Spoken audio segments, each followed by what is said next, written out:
Voilà, Lavergne Jean-Luc, vidéo numéro 7. Et je vous demande de me faire de la pub, parce que la meilleure pub qu'on fait, c'est celle qu'on fait à soi-même. Alors, vous téléphonez, vous écrivez, vous envoyez des SMS sur Facebook, Twitter, tout ce que vous voulez, vous me faites de la pub, ça ira. Alors, je vais raconter l'histoire que je vous ai promis la dernière fois, c'est une histoire de voyance. Bon, je suis locataire dans un petit village du Périgord, donc je reparlerai, mais bon, c'est pas le lieu aujourd'hui. Et j'étais là depuis 7-8 ans et je reçois une lettre, j'ouvre la lettre et je lis ceci hallucinant. Monsieur, je me rappelle, je crois c'était Schweizer ou quelque chose comme ça, voyant astrologue en Suisse, j'en avais jamais entendu parler, j'étais pas en contact avec des voyants astrologues, qui me dit, voilà, bonjour monsieur Lavergne, j'ai fait votre thème astrologique, vendredi, telle date, je ne me rappelle plus la date, il me dit vendredi, telle date, de 9h du soir à 6h du matin, vous avez une période astrologique dans votre vie qui est absolument phénoménale. Ça ne se reproduira, c'était un carré d'étoiles d'après ce qu'il me disait, ça ne se reproduira la prochaine fois que dans 126 ans, alors j'avais le temps, et il me dit, le conseil que je vous donne, c'est de rester chez vous. Bon, alors moi, rester chez moi, moi je me dis, le gars, comment il a eu mon adresse, comment il a eu ma date de naissance, je ne connaissais ni nada, j'étais pas branché avec des astrologues qui auraient pu communiquer, voilà, bon. Et puis, le soir dit, j'étais chez moi et je pensais, alors il m'avait dit, le conseil que je vous donne, c'est de rester chez vous, mais bon, rester chez moi, qu'est-ce qui pouvait arriver d'extraordinaire à part un vieux copain d'enfance qui me téléphone, donc j'étais à côté du téléphone et puis je voyais pas, donc je descends dans la cuisine me faire un café, et je vais dans la salle de bain me laver les mains, et dans la salle de bain, j'avais en face de moi un miroir avec une photo de Lama Gwendoun, mon premier maître tibétain, et je regarde la photo me parle, et la photo c'était une vidéo, exactement comme vous avez la vidéo YouTube sur votre smartphone, la photo c'était une vidéo. Et Lama Gwendoun me parle, et il me dit la première chose, on va parler sans phrase et sans parole. Alors bon, je me dis bon. Et là, il s'est passé quelque chose que je vous dis. On a communiqué de 6h du soir, de 9h du soir à 4h, 5h du matin, sans phrase et sans parole. C'est-à-dire que il pouvait me transmettre des enseignements tibétains de 3 heures de durée, avec des phrases, des mots, des paroles. Et moi, j'avais ça en quelques secondes, sans phrase, sans parole, ça y est.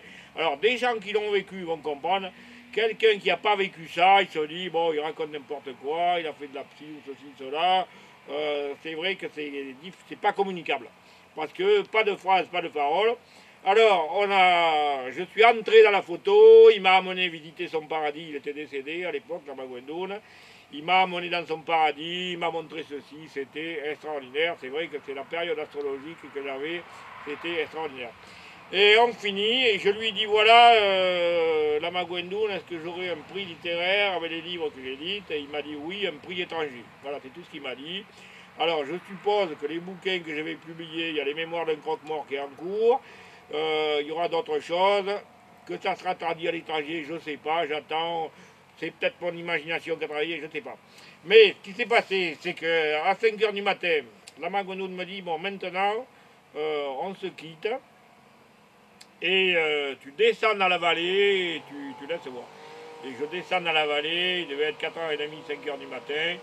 J'arrive en bas et puis je me suis rendu compte que je parlais, j'étais immergé dans la nature et toute la nature est consciente. Ça, il y a des gens en physique quantique qui le disent, que la matière a une partie de conscience. Et les arbres me parlaient, il y avait des buissons qui me parlaient. Je descends en bas, il y a 3 énormes peupliers avec des troncs comme ça qui font 80 mètres de haut parce que la vallée est en réserve biologique intégrale depuis que ça existe. Donc il n'y a pas de culture, c'est une merveille cette vallée. Il y a un étang, il y a un marécage et les 3 peupliers me disent on est les gardiens de la vallée, on est les gardiens du temps. Alors quand tu veux, tu descends, tu nous parles et on te racontera ce qui s'est passé depuis qu'on a été planté. Et je l'ai fait, ça a été merveilleux. Alors, il y a eu un oiseau qui est passé, je parlais avec les oiseaux, c'était extraordinaire. Ça, je vous garantis, quand vous êtes immergé comme ça, vous vous rendez compte que toute la nature est consciente et nous, on n'est pas conscient que les arbres sont conscients, qu'ils pensent, qu'ils réagissent. Et à un moment donné, j'étais fatigué, je sentais que tout ça était en train de diminuer. Et je remonte le chemin pour rentrer chez moi. Il y avait une énorme touffe d'herbe comme ça. Et je lui mets le pied dessus. Et la touffe d'herbe me dit: Jean-Luc, pourquoi tu me marches dessus? Tu m'as fait mal, moi je t'ai rien fait. Et là je me suis arrêté en me disant que j'avais marché sur les touffes d'herbe toute ma vie sans me rendre compte de rien.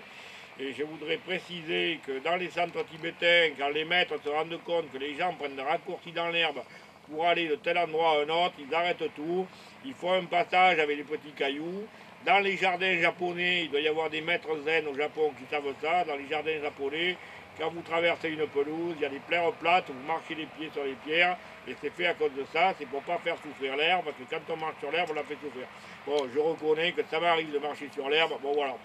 Et je voulais, au lieu de pousser le coup de gueule que je vous ai promis, je vais remercier la compagnie d'assurance MAF parce que pendant 40 ans, j'ai été assuré chez eux au tiers sans jamais avoir un accident. Donc là, j'ai eu un petit accident, mais moi je suis voyant.